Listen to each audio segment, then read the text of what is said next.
Hello subscribers and viewers, welcome back to my YouTube channel. বহুত দিনৰ মূৰত আপোনালোকৰ মাজলৈ লৈ আহিছে এটা বহুত ভাল খবৰ। আপোনালোকে নিশ্চয় বুজিব পাৰিছে কি হ'ব পাৰে খবৰটো হ'ল আপোনালোকৰ আসাম গভৰ্ণমেণ্ট জব। যিহেতু কালি আছিল 18 তাৰিখে কালি এটা CM ছাৰৰ অফিচৰ পৰা এটা টুইট কৰা হৈছিল। টুইটটো আছিল এনেধৰণে, government of Assam as per the commitment of HCM Dr. Himanta Biswa is steadfast in its goal to provide 1 lakh govt jobs to the youth of the state. Over 32,000 posts will be advertised within September 10, 2022, go over and beyond the promise of 1 lakh jobs.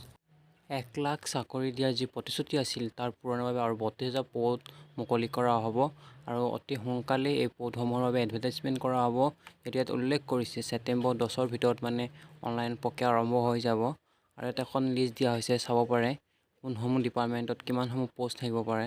প্ৰথমে যদি আমি চাওঁ, ইয়াত home ডিপাৰ্টমেণ্টত আছে আপোনাৰ 4,097টা, health and FWত আছে আপোনাৰ 5,105, এডুকেশ্যন 10,299, PNRDত আছে আপোনাৰ 1,176, গ্ৰেড 3ত আছে আপোনাৰ 7,073টা আৰু গ্ৰেড 4 আছে 4,939।